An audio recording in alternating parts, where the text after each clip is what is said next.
Hello students, welcome to Shivaji polytechnic online classes. Analogue electronics के आज के लेक्चर में हम बात करेंगे मल्टी स्टेज ट्रांजिस्टर एम्पलीफायर की। पिछले लेक्चर में हम लोगों ने चैप्टर 5 कंप्लीट कर लिया था और आज हम नया चैप्टर शुरू करने जा रहे हैं, मल्टी स्टेज ट्रांजिस्टर एम्पलीफायर।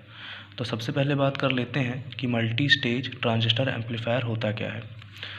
तो मल्टी स्टेज ट्रांजिस्टर एम्पलीफायर जो होता है उसमें कई सारे स्टेजेस होते हैं जिनके थ्रू एम्पलीफिकेशन का जो ऑपरेशन होता है वो परफॉर्म किया जाता है। जैसे कि अभी तक हमने पढ़ा था सिंगल स्टेज ट्रांजिस्टर एम्पलीफायर। तो सिंगल स्टेज एम्पलीफायर में हम इनपुट देते थे और हमें आउटपुट मिलता था। उसमें केवल एक स्टेज होता था, हम एक जगह इनपुट देते थे और फिर हमें आउटपुट मिल जाता था। लेकिन मल्टी स्टेज ट्रांजिस्टर एम्पलीफायर में हम कई सारे सिंगल स्टेज ट्रांजिस्टर एम्पलीफायर को एक दूसरे से कपल कर देंगे, कपलिंग के द्वारा एक दूसरे से जोड़ देंगे और फिर हमें आउटपुट फाइंड आउट होगा। तो इस तरह से कई सारे स्टेजेस में एम्पलीफिकेशन परफॉर्म होगा और फिर फाइनली हमें आउटपुट मिलेगा। तो मल्टी स्टेज ट्रांजिस्टर एम्पलीफायर और सिंगल स्टेज ट्रांजिस्टर एम्पलीफायर में जो बेसिक डिफरेंस है वो ये है कि मल्टी स्टेज ट्रांजिस्टर एम्पलीफायर का जो गेन होता है वो सिंगल स्टेज ट्रांजिस्टर एम्पलीफायर की तुलना में बेटर होता है। यानी मल्टी स्टेज ट्रांजिस्टर एम्पलीफायर का जो गेन होता है वो ज़्यादा अच्छा होता है compare to single stage transistor amplifier. तो इसीलिए हम मल्टी स्टेज ट्रांजिस्टर एम्पलीफायर का यूज़ करते हैं। तो आइए पहले इसको समझते हैं। जो मल्टी स्टेज ट्रांजिस्टर एम्पलीफायर होता है उसमें कई सारे स्टेज होते हैं। जैसे कि हम मान लेते हैं यहाँ पे स्टेज वन,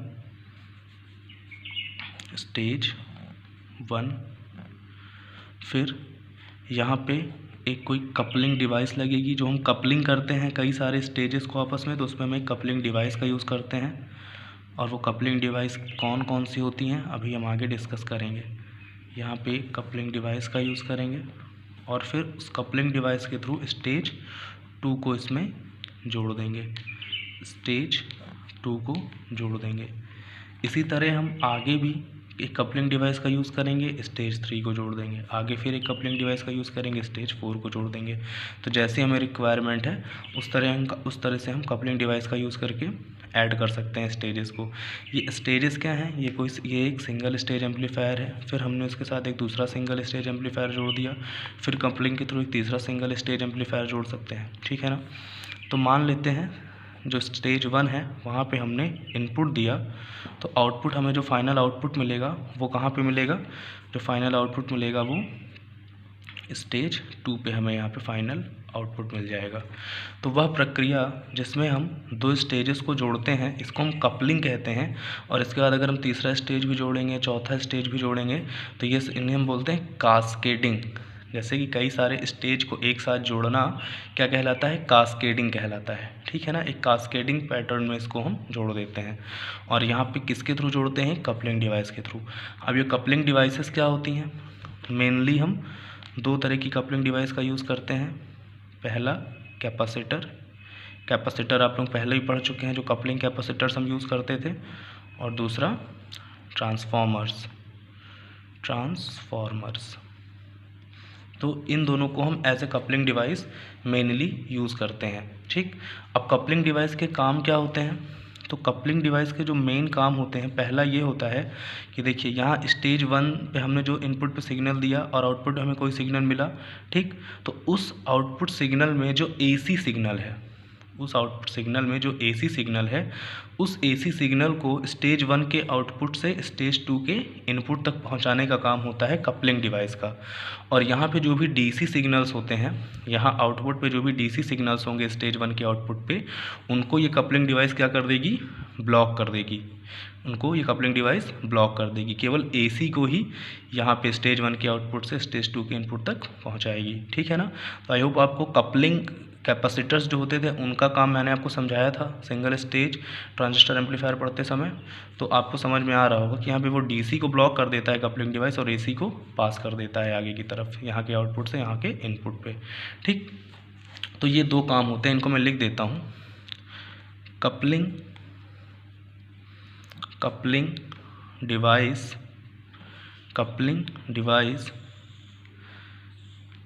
स्टेज 1 से प्राप्त स्टेज 1 से प्राप्त एसी आउटपुट सिग्नल को स्टेज 2 के इनपुट पर पहुंचाने का कार्य करती है। अगर स्टेज 2 के बाद मान लीजिए यहाँ पे स्टेज 3 होता, तो स्टेज 2 का जो आउटपुट होता वहाँ पे हम यहाँ पे कपलिंग डिवाइस लगाते हैं हम और उसको स्टेज 3 पे ट्रांसफ़र करते हैं। ठीक, तो पहला काम ये हो गया, क्योंकि यहाँ पे हमने केवल 2 स्टेज बनाए हैं तो इसलिए मैंने 2 स्टेज के हिसाब से डेफिनेशन लिख दी है। दूसरा काम क्या होता है, जो कपलिंग डिवाइस होती हैं, कपलिंग डिवाइस डीसी सिग्नल को ब्लॉक कर देती हैं या रोक देती हैं, ब्लॉक कर देती हैं। तो ये 2 काम होते हैं कपलिंग डिवाइसेस के।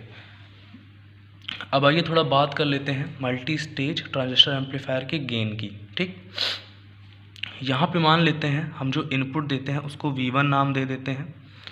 तो स्टेज 1 पे जो आउटपुट मिला मान लेते हैं वो V2 है। ठीक, फिर यही V2 स्टेज 2 के लिए इनपुट का काम करेगा। ठीक, और जो फाइनल आउटपुट हमें मिलेगा वो कहाँ मिलेगा, स्टेज 2 के आउटपुट में मिलेगा। तो इसको हम V आउटपुट से दिखा सकते हैं। ठीक, तो स्टेज 1 पे जो हमें गेन हो रहा है, स्टेज 1 पे हमें जो गेन हो रहा है वो यहाँ पे गेन होगा और स्टेज 2 पे कुछ गेन होगा। तो जो हमारा मल्टी स्टेज ट्रांजिस्टर एम्पलीफायर है उसका कुल गेन हम कैसे निकालेंगे, तो देखिए इसको ऐसे निकालेंगे।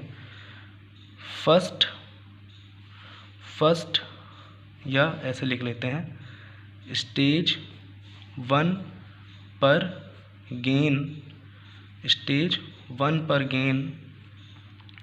AV1 इक्वल्स टू क्या हो जाएगा, यहाँ पे वोल्टेज का मान V2 है, गेन बराबर क्या होता है, वोल्टेज गेन बराबर output voltage upon input voltage. तो यहाँ पर आउटपुट वोल्टेज V2 है और इनपुट वोल्टेज V1 है। तो पहले स्टेज पर जो गेन होगा वो क्या हो जाएगा, V2 अपॉन V1।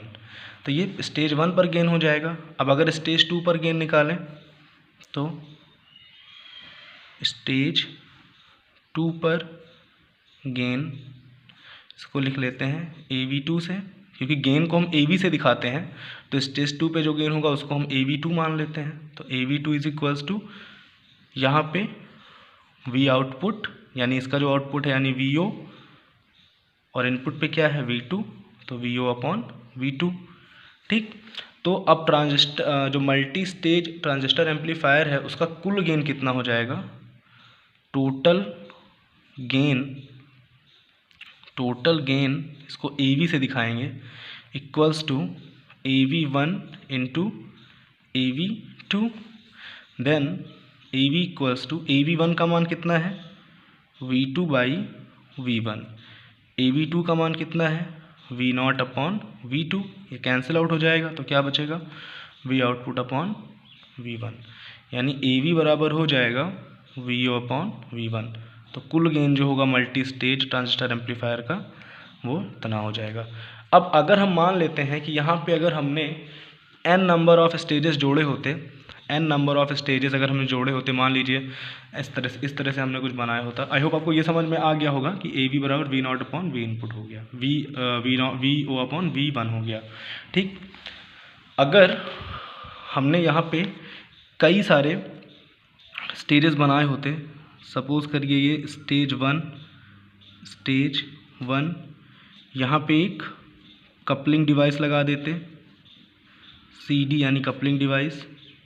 यहाँ पे स्टेज 2 यानी S फॉर स्टेज 2, यहाँ पे फिर एक कपलिंग डिवाइस यूज़ कर लेते, फिर यहाँ पे एक स्टेज 3 बना देते इस तरह से, और फिर यहाँ पे एक कपलिंग डिवाइस यूज़ कर लेते। इस तरह करते करते अगर हम स्टेज n तक जाते, मतलब कि SN स्टेज तक जाते, मान लीजिए यहाँ पे ये इनपुट हो गया और फिर यहाँ पे ये आउटपुट मिल रहा है।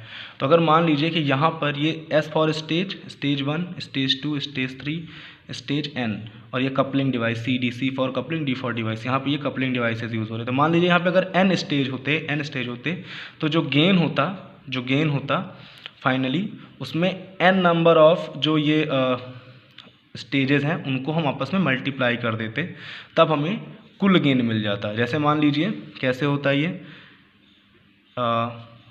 AV1 into AV2 into AV3 into जितने भी होते AVN तक हम सब को आपस में मल्टीप्लाई कर देते, तब जाके हमें फाइनल गेन फाइंड आउट होता। ठीक है ना। तो इस तरह से ये मल्टी स्टेज एम्पलीफायर का एक तरह से ओवरव्यू है या इंट्रोडक्शन है आपको, जो अभी मैंने पढ़ाया है। ये बेसिक्स हैं तो इनको आप लोग याद रखिएगा। तो यहाँ पे इसकी जो डेफिनेशन होती है मैंने यहाँ पे लिख दी है। मल्टी स्टेज ट्रांजिस्टर एम्पलीफायर एक ऐसी सर्किट होती है जिसमें एक से अधिक एम्पलीफिकेशन स्टेजेस पाई जाती हैं। मल्टी स्टेज एम्पलीफायर में एक से अधिक सिंगल स्टेज एम्पलीफायर्स की कपलिंग की जाती है, जिसके द्वारा इनपुट सिग्नल का एम्पलीफिकेशन और अधिक बेहतर तरीके से किया जा सके। ठीक, तो ये इसकी डेफिनेशन होती है। उसके नीचे आप ये डायग्राम बना लीजिएगा और फिर ये सारी चीज़ें आप इसी में नोट्स में लिख लीजिएगा। आई होप आपको समझ में आया होगा कि ये क्या होता है। अच्छे से पढ़ते रहिए और अगर कोई क्वेश्चन है तो आप पूछ सकते हैं। ये एक एग्जांपल दिया गया है कि मान लीजिए अगर कई सारी स्टेजेस हैं, SN स्टेजेस तक हैं, स्टेज N तक है, तब उस कंडीशन में जो टोटल गेन होगा वो इन सारी स्टेजेस का जो गेन होगा अलग अलग उन सबको मल्टीप्लाई कर देंगे तो टोटल गेन फाइंड आउट हो जाएगा। तो आई होप आपको समझ में आ गया होगा। पढ़ते रहिए और अगर कोई क्वेश्चन है तो पूछ लीजिए। Thank you very much.